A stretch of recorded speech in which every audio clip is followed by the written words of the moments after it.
Alright, so one of the questions that I get asked a lot is when it comes to these fuel canisters, whether it's butane or isopropyl or just canister stoves in general, what do I do when the fuel runs out? Easy. I bought a tool.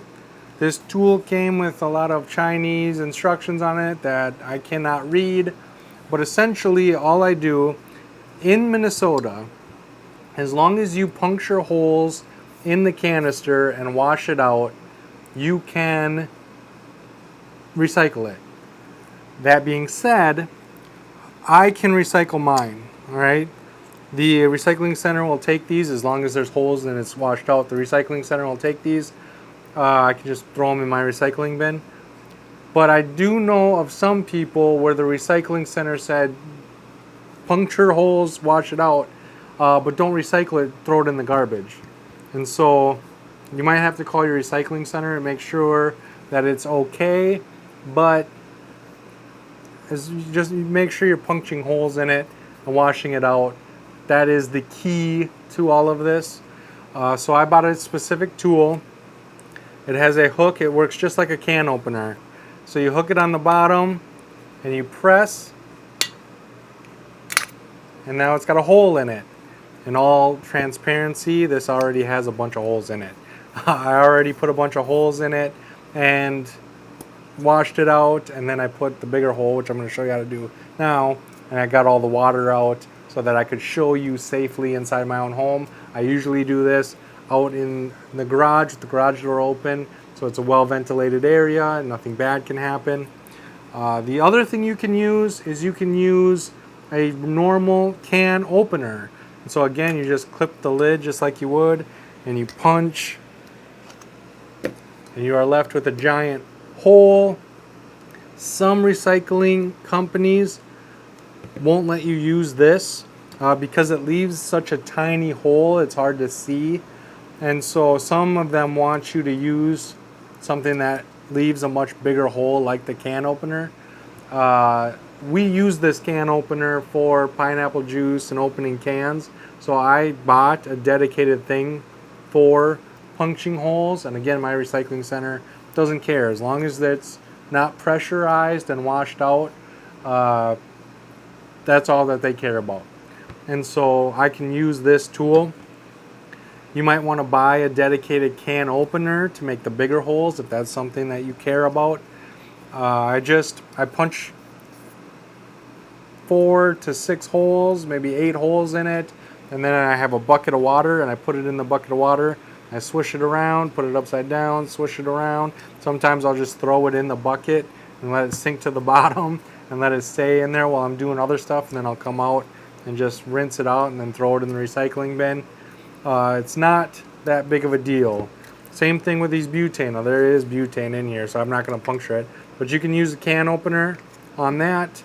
You can use this on that as well. This is what I use. I use this dedicated tool. It's very inexpensive, and again, it'll be linked in the description box down below.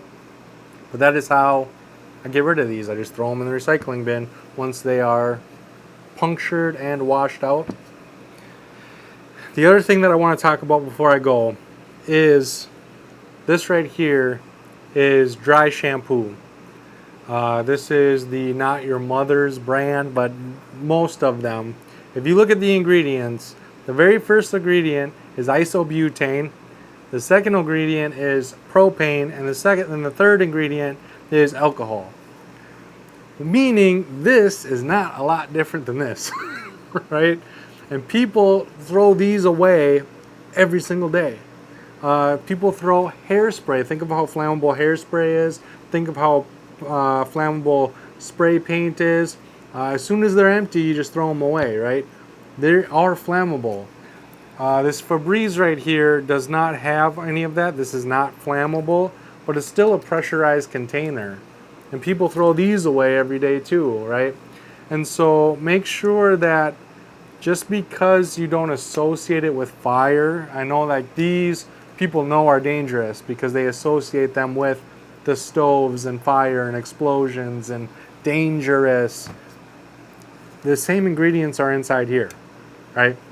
The hairspray, a little spark on the hairspray and it turns into a blowtorch. We've all seen that happen. I also puncture holes in here. Now, with a can opener, there is no grip, right? And so I can't use this because I can't grip the bottom edge. With this, because it's so pointy and sharp, both ends are pointy and sharp, it hooks it like a cat claw, right? It hooks into it, and I'm able, I don't want to puncture this by accident, but I can puncture this, and again, I can rinse it out and then recycle it, throw it away, whatever I want to do, and I'm depressurizing it, and I am making it safe. Same with this, that little claw right there makes it so that I can puncture this, depressurize this can. And so even though, yes, people, you should take care of these, right? And everybody's always worried and scared about how they're going to get rid of these when these are empty. No one thinks twice about stuff like this, right? Read the ingredients. Let me know in the comment section if you have cans of any kind of spray that include isobutane or propane or alcohol or denatured alcohol or anything flammable, right, that you've been throwing away. Don't admit that you've been throwing them away, but let me know if there are things that you didn't realize were flammable or didn't think that were flammable and have been throwing them out. Like, you know, people that throw them out.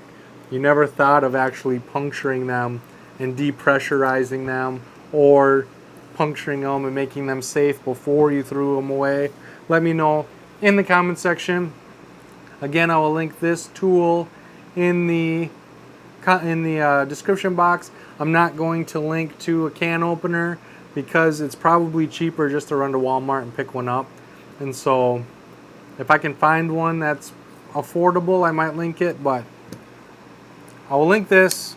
Just run to Walmart, pick one of these up if you're just going to be working on cans like this or like this. Can opener will work just as well. So thank you so much for watching. Like this video if you learned something new.